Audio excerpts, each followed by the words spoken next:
Alright guys, we're back for another Dokkan Battle video. So, what we're going to have to do is we got to start rainbowing a whole bunch of units for this Extreme Z area. Now, the roster of characters that you have to use for the Extreme Z area is pretty bad.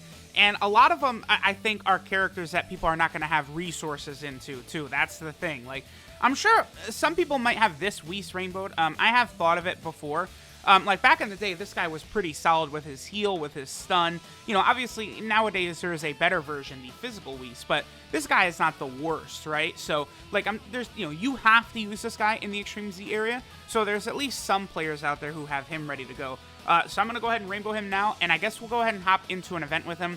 Now, I mean, with a bunch of these videos, I'm probably going to keep these rainbow units for these Extreme Z area units brief here, because a lot of these guys are quite bad, right? Like, in the future, when some of these units start getting easy A's, they'll be interesting. You know, when this Whis maybe gets a Dokkan Awakening, he'll be interesting. But right now, a lot of them are quite subpar. So, let's go ahead. We'll take a look at Whis on the Realm of Gods team. Alright guys, so we're here in the Buhan Dokkan event, the Transforming Buu Dokkan event, where we have our boy Whis. Now, I assume this will probably be Whis' best rotation.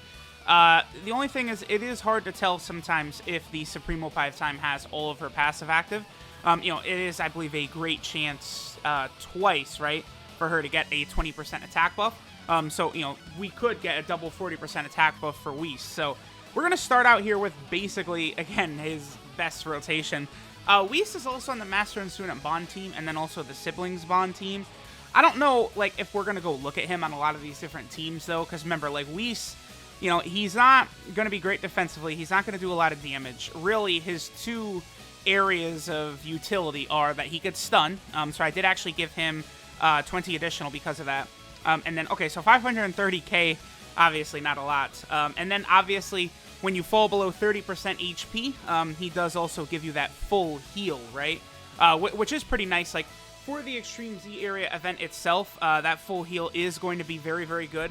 I think that, honestly, the fact that they make you bring Whis, like, you're always going to have this Whis on the team, I do think it's going to kind of make the event a little bit easier than otherwise would have been, because I feel like a lot of players are going to probably fall below that 30% HP threshold, and then Whis is, you know, going to, like, save the day. I think that's a common thing that is going to happen. Now, obviously, you know, this Extreme Z area is super annoying, by the way. The amount of units that you gotta get, like, the amount of units you have to have that are, like, not good is, like, shocking. It's really, really rough. So, we'll see how it goes. I'm going to get a lot of these units sort of built up. Again, most of the units that we would have to use here for the Extreme Z area, like, I don't have rainbowed and stuff like that. Like, literally almost none of them. I think it was, like, only Majub, who actually is going to be pretty useful, funny enough, I think. And then the GT Super Saiyan 2 Goku. And that GT Super Saiyan 2 Goku, he's not even really going to be that impressive, I don't think. Your best bet, because they do give you, at least there is a pretty big pool of characters, I think.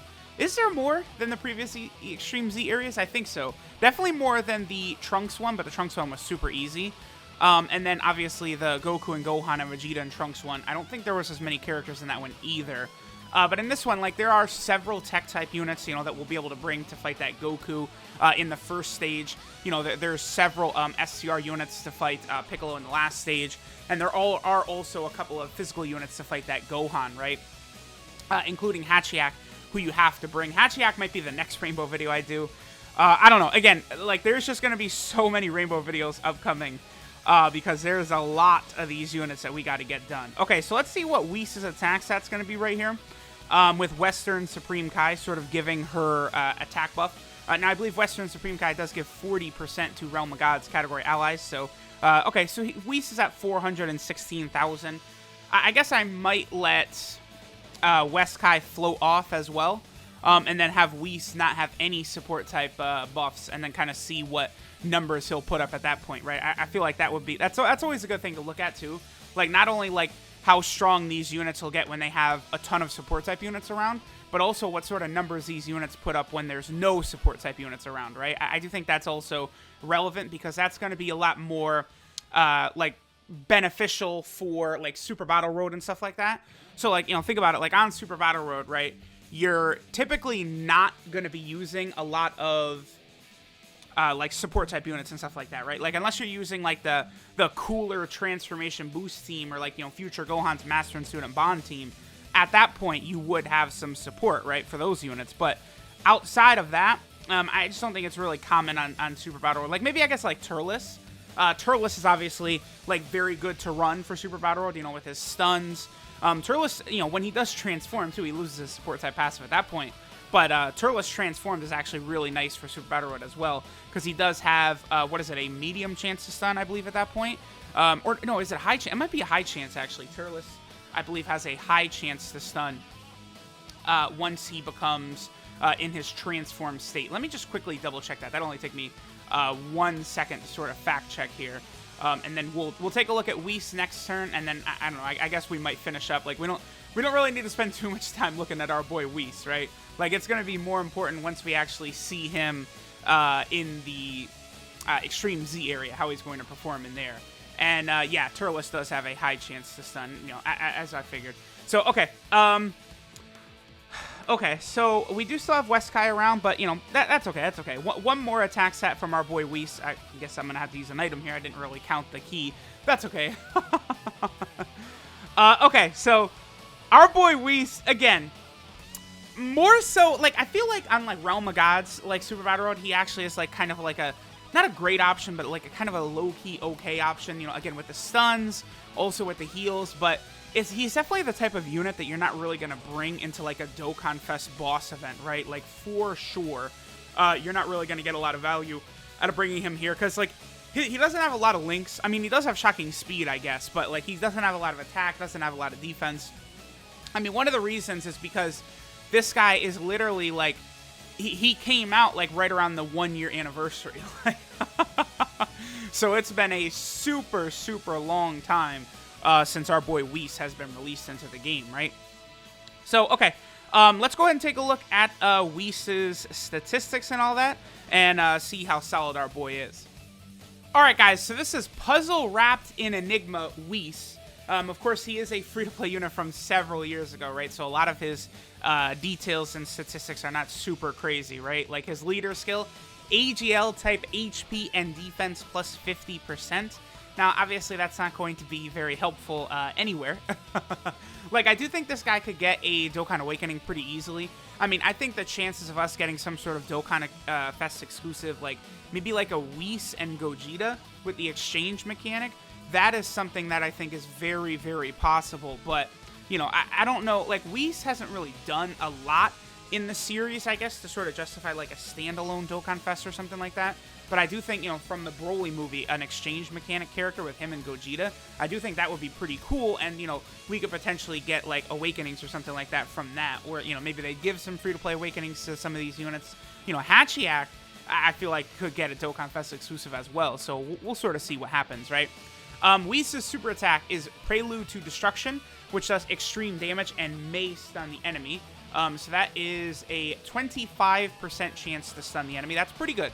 You know, that's definitely not bad at all. So Whis with the stuns is going to be, I don't know if I want to say semi-reliable, but it is something that you will see, you know, happen here and there. So he can be valuable just with his stun. His passive skill is Time Rewind, which recovers all HP only once when HP is 30% or below. So that, of course, is a very good passive right there, at least, you know, for some of these difficult events. Because the only thing, I guess, if I'm really thinking about it, though, it is difficult to sort of aim for under that 30% HP threshold, right? Like, LR Cell, it's actually pretty difficult to have him transform.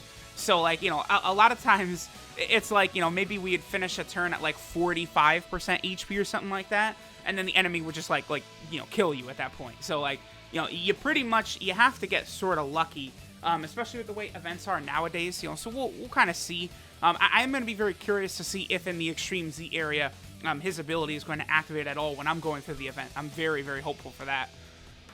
His links are Godly Power, Shocking Speed, Connoisseur, Gentleman, and Brainiacs. So, you know, that's kind of a negative, is that he's only got 5 links, but then again, you know, he is closing in on a 4-year-old free-to-play unit, right? So, considering how old he is, not that bad, I guess. His 12 multiplier is 140% as well. That's decent. Again, for a 4-year-old free-to-play unit, I think this Whis is actually pretty good. Like, you know, I don't really recommend people rainbow him now, but, like, you could. And, like, if you want to have a very easy time with Extreme Z area, that's another way you could do it as well, right? All right, so finally, let's go ahead and take a look at our boy Whis' categories here. So, Whis, of course, is on the Realm of Gods team. That is where we went ahead and looked at him today. That will probably be his best spots. He is also over here on the Sibling Bond team, where, you know, I don't know. He's just, the Sibling Bond team is pretty good, but remember, you want to focus it around LR, Gohan, and Goten, really, with that team. So that's why I wouldn't really recommend Whis over there. And then finally, he is on the Master and Student Bond team, where he was put on very recently. I mean, again, for, like, Dokkan events and stuff like that, you're not going to want to use him, but maybe he could be useful in the future when there's, like, a Master and Student Bond, like, category, Super Battle Road Stage or something like that. So, there, of course, is our boy Whis. There is still a number of units that your boy has to rainbow to get ready for this Extreme Z area. So, thanks, guys, for watching, and I'll catch y'all next time.